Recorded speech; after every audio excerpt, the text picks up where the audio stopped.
What's good, everybody? Welcome back to the Messy Workbench. My name is Valor, and this is the Nerf rival Kronos. It is possibly the best pistol that Nerf has ever made in recent years, and yes, it is quite ubiquitous in the hobby at this point. But today, we're going to be looking at something new for it. This is a new muzzle by Maliang3D, and it has a trick up its sleeve.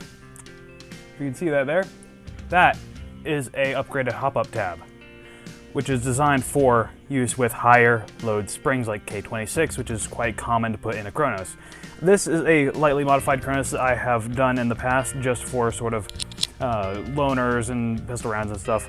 It's upgraded with a Pro-Fit spring from Foam Freaks and one of the sets of O-rings that originally came with things like the 14 kilogram spring and stuff, because I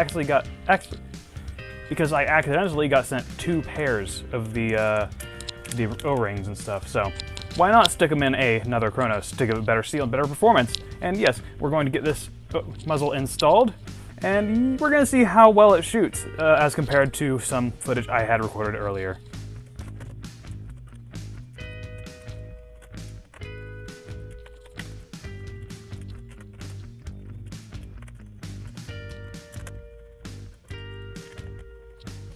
Alright, now that we have the screws undone, you just open it up. I have removed the main locks in here, like the ratchet lock there and the D-prime lock there. And you can see the upgraded spring and stuff. All you need to do is lift out this, because you don't want any more. You want to reach in from the inside and push up on this little rubber piece. This is the old hop-up tab for the blaster. And set that aside. I'll probably put these in a bag or something together, so I'll have a replacement in case something happens. And you simply take this and put it in place. Now it is flat on this side, so I believe you won't be able to upgrade to a 6-shot capacity with this muzzle. If you wanted that, you'd have to use another one. But still, like 5 shots is a decent capacity for a pistol. You just slide it in place and push everything back down, and it'll all fit nice and snug-like. And it just goes right in place, and I'm gonna get this button back up now, and I will see you in a minute. And it is in, and first impressions on the appearance, I think it looks really, really cool. Don't get me wrong, I do like the original sort of squared off muzzle of the original, you know, where it's got the more high front post and everything. But that is it's just a different sort of look for this, I believe. I think it looks really cool though. Like, the fact that it funnels downwards a little bit makes it look slightly more aggressive and everything. And I think that it would blend in perfectly. Like, from a distance, you would think it belongs there, like it was a stock part or something, like it's a second revision of this, similar to how they did the Vulcans back in the day with the slightly different muzzle. But yeah, I'm going to go outside and I'm going to shoot this and see how it compares now that I've got the new hop-up tab and everything in. Alright, I've installed it, I've gone out and done another shooting test, and then I've come back inside, redid the internals because of something I'll mention in a moment, and did a little extra shooting, but I didn't record it. Before shooting, I was getting a lot of shots that were curving left and right and then going straight up and everything, and the range was about to the actual pipe that I'm shooting at in the video. And, you know, that'll go down to the consistency of your ammo and such. But as it was with the stock hop-up tab on the Pro-Fit 26 spring, it was, you know, as you would expect for a K26 Kronos.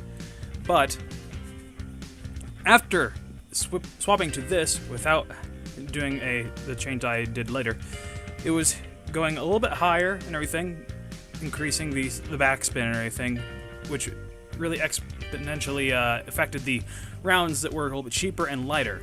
And that is a thing about this modification. You need to have your spring optimized for it, and you also need to be using decent quality ammo, otherwise the extra backspin will just cause your balls to go way up. But I had less left and right deviation, which is quite nice. Then after I was firing, I realized that, hey, maybe taking out the hop-up tab was not a good idea. So what I did is I took the little rubber hop-up tab, snipped off the actual tab itself, seated it back in with go-to glue, and I actually have a little bit of electrical tape wrapped around it to hold it in place while it dries. And having that extra bit of air power, because as it goes through the barrel, and then since you removed the hop-up tab, you're losing power. And after doing all that, my shots were a little bit better. Again, I was still having a lot of the balls carving straight up issue because I was using some of the cheaper rounds as well. I was using a mixture of official Nerf, the Adventure Force, and Dart Zone balls, as well as some blue headshot rounds I had lying around. And, you know, which is a more realistic sort of scenario for wars and maybe HVZ if you're scrounging as you go. And yeah, I think it's still pretty good. I don't think I have quite the optimized spring for this hop-up tab. I remember that Luke from Out of Darts was doing a lot of testing with his Jupiter, and he had gone through several different hop-up rings for the Jupiter in testing until he found the perfect one.